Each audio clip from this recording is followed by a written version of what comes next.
Hello, everybody. Russ and the West Ham Network. Hope you're safe and well. I'm going to have a bit of a rant, and it's not a rant as such, but I did a thing a couple of weeks ago about with the last person to leave West Ham, please switch the light off, and that was a bit tongue in cheek. But obviously, with the news that Paul Nevin has now left the coaching staff at West Ham, Mark Warburton left, Declan Rice is leaving. It's just a bit weird. It's all a bit weird. I don't know what the hell is going on at the moment. So the last sort of three close seasons, so to speak, that Moyes has been in charge, where he's lost one of his key generals. So he lost Stuart Pearce.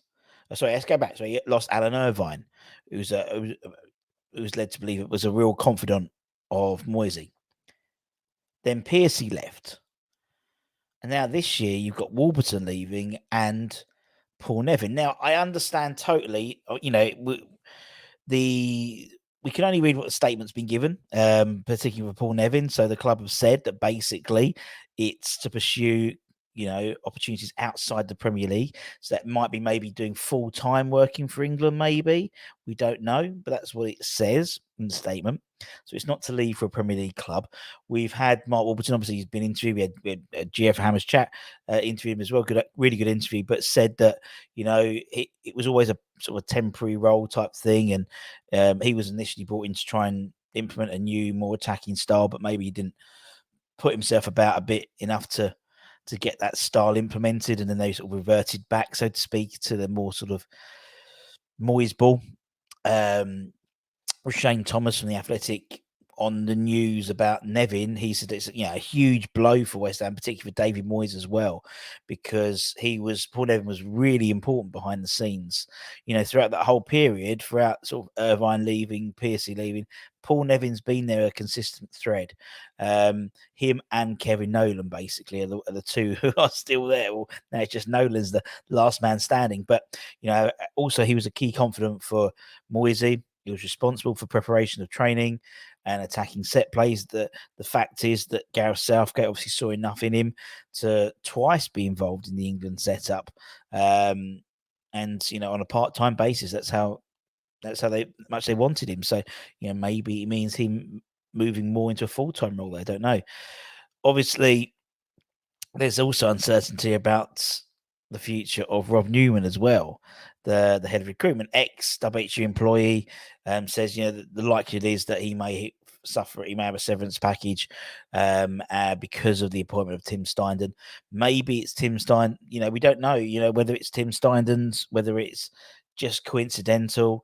But Moyes does tend to lose his coaching staff at least one a year, which doesn't help in terms of consistency, particularly when players build a bond with certain coaches and stuff like that. We've also got the players back in training as well, the non-internationals. We've seen pictures on Instagram. Skamaka is back. Anyone sort of the non-international players, and obviously Ben Johnson won't be because he's still heavily involved in the England under-21s. Obviously, then the final of the Euros, which is fantastic. Although my dad did text me today and say, that's not our Cresswell is in the squad, is it? I said, not really, because he's 33, Dad. R1. But anyway, so it slightly worries me about what's happening. Now, we've been led to believe that apparently the Warburton appointment or the Warburton replacement, there's a number of ex-players as well have been involved, apparently in the sort of the selection process. I don't know if it's true, as well as experienced coaches. But you think with Moyes is, losing more and more of his team around him. You're thinking, and this there is definitely, and obviously, we see from, Sean Winston said, that all signings will be by committee type thing, and Moyes will have the veto. I understand that, and do you know what? Some of me thinks that's perfectly fair, because actually with Moyes, he is the manager. He's the one who takes the brunt for the team if they lose or they win. Well, if they lose, if they take the take the plaudits if they win. And so I can see, and again, I think we read things into, people go, oh, Steiden's just like an appointment, but actually, if you read into it, it makes sense. You want the backing of everyone involved when you're putting together your transfer targets, and you want everyone involved. You don't want to buy someone who the other three don't want. So actually, the committee makes sense. It makes sense. It's not a who do you want? Two versus him, two ones. Oh, we're not going to get him. The idea is it's a committee. It makes the data, the analytics will be presented, and decisions will be made. And actually, you do want Moyes on board to make it, in terms of those decisions, because otherwise, as we've seen before, arguably when other people have been meddling in transfers and players have been bought who weren't selected by the manager, they tend to won't get played. They tend to get shunned, and so that's not what you want. If you're going to expect vested money in a player, then you want to make sure everyone's on board. So I'm not bothered about that. But what does worry me is about his Paul Nevin one, because he arguably had, a huge impact on the coaching staff at West Ham. With him gone, I feel we've got a massive gap. The Stuart Pearce one, when he left, I think by some accounts it was a some people said he was really important, some people said he wasn't really important. So, but we were all sort of on the page that Paul Nevin was a very, very integral part of the coaching staff, and it's a good fact he hasn't been headhunted by a Premier League side, which is good. And so if it does mean that he goes and represents England's coaching staff full time, then fair play. But it just worries me a little bit more. Then on top of that, you got Declan Rice. Then on top of that, the fact that we haven't really brought anyone in. Then you got the fact that people like Lanzini have gone. Then you got the fact that we then offer. Oggie's accepted a 1-year deal, which is great for him. Personally, I think it was an opportunity. If we'd had enough bodies in the squad to start bringing the age of the squad down, but we've got Oggie for another year. We've got his experience, and maybe we definitely need it with the likes of Deck going, with the likes of maybe one or two more. Who knows? We don't know. But we've got to get a shift on. We've got, as I said, we've got the first pre-season on Monday, with Boreham Wood. And then they'll bugger off to Australia, don't they, as well? So, and I've seen people already sort of going on holiday over there and having a phenomenal time. It's, I've never been. It's on my list, but I've never been. And also, I think Will from Will West Ham podcast is doing a show out there. I know X and David doing a couple of shows out there as well. So check out Twitter, and I'm sure you know that anyway, but keep an eye out on that. So I'm just a bit worried about what's happening. I'm worried that we've got 103, 104 players have been linked to. We haven't put any permanent bids in, or bids that we're aware of. Goalposts seem to be changing. I mean, the fact that we didn't buy anyone before the Declan Rice money has come in is, you can see what one might be. We wanted to wait till Tim to come in, but then surely Tim was sort of bithering away in the background a little bit. So I don't really believe that. Maybe the other thing is we just haven't got any more money. So if that's the case, then why not? We've had, appreciate last year we had a massive transfer spend, but we still have we've in terms of income, we've had extra money's come through in terms of winning the Conference League. We can put it against guaranteed Europa League group stages as well, because obviously we're in the Europa League group stage next season. So that would have been probably 30, 40 million possibly already.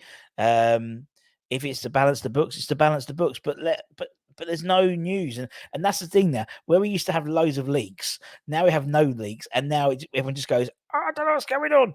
But the fact is, other sides around us are investing in players already. We've got, Villa have already come out, and they've already got some good players.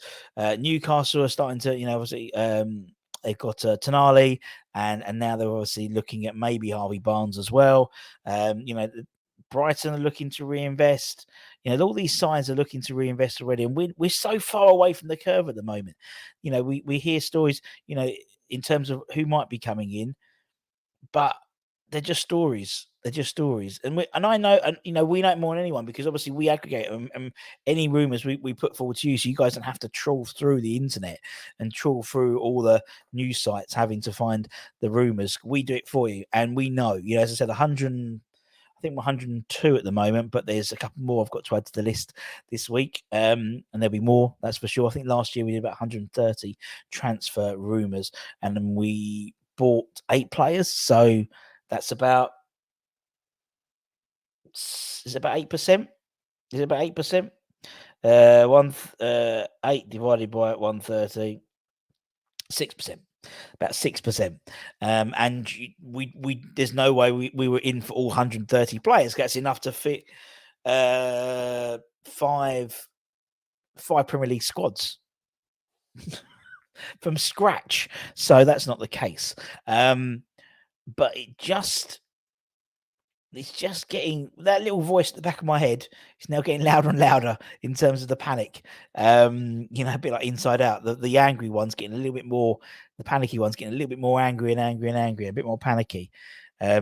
Because we saw what happened last season.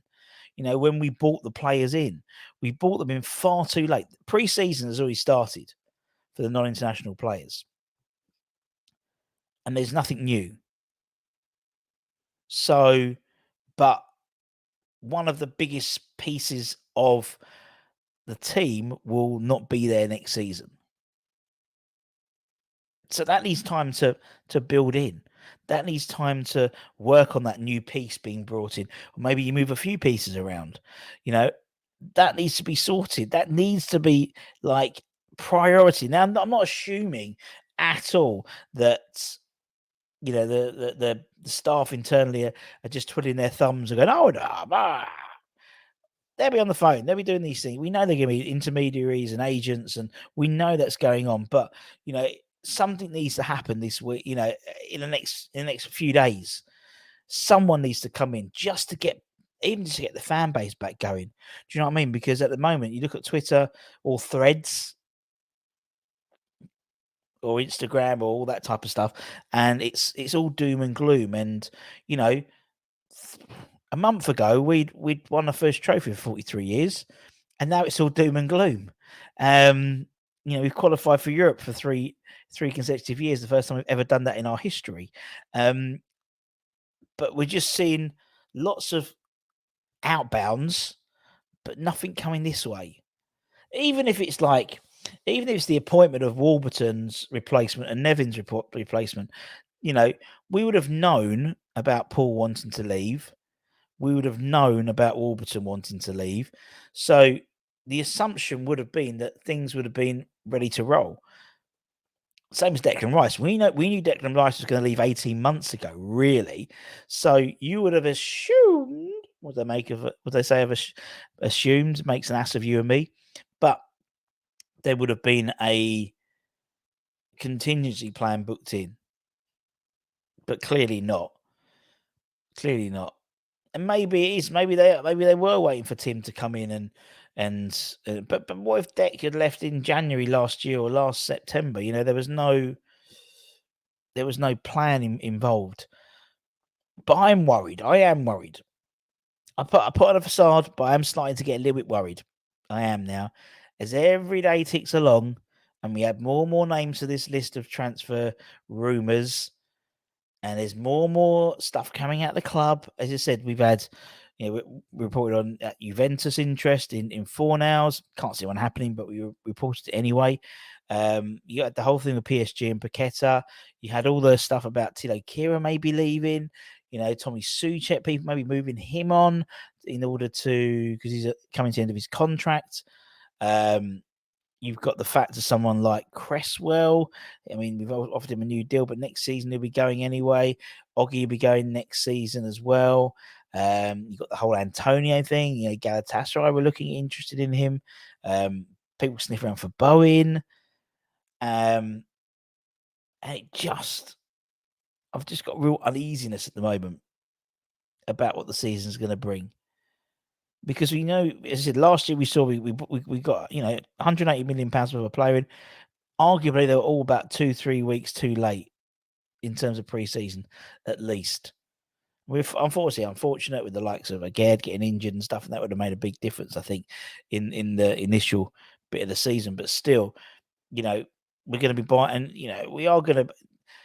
I know that before Tim came in, the sort of the party line was we're going to bring in sort of Premier League ready players, but Tim will be coming with a list of targets which probably won't be Premier League ready. They're going to be Bundesliga players or players who are under the radar a little bit. So they do need time to adjust. And we've seen it. We see Paqueta took 6 months really to get up and running. Tilo Kira sort of in and out. Again, needed a few weeks to get up and running at least. And so if we don't do something soon, we're going to end up in the same situation as last year. Then you look at Newcastle sniffing around for Harvey Barnes. Whether Harvey Barnes was our number one target, we don't know. We told. But maybe, according to Jacob Steinberg, that we weren't. We were just looking at the possibility of Harvey Barnes. What does that mean? The narrative is changing all the time. And that's what worries me. Fair play to Arsenal. Arsenal have said we want to sign Havertz, Rice, and Timber, and they're getting all three in. It's been very clear who they've wanted, and they've got all three. Well, they should confirm them soon in terms of the other two. Not official yet, but fair play. He's like, we want this guy, we got it. He's our number one transfer target. There's no messing. Now the whole thing with Harvey Barnes, I don't know where we stand. I just don't know. But then I needed to vent because Mrs. Budden and Flo would have no idea what I'm talking about. So that's why I needed to. And that's what's good about the YouTube. It's cathartic. If you've got any anxiety or any worry, you'll say in the comments. But I'll do. I'll start the ball rolling. I'm a bit scared now. Anyway, let me know what you think in the comments below. Loads of stuff coming out as always because we've got a million rumours coming out every 5 seconds. So we'll try and bring you all the latest as and when things up. Might sign someone. You never know. Chance being a fine thing. Much love.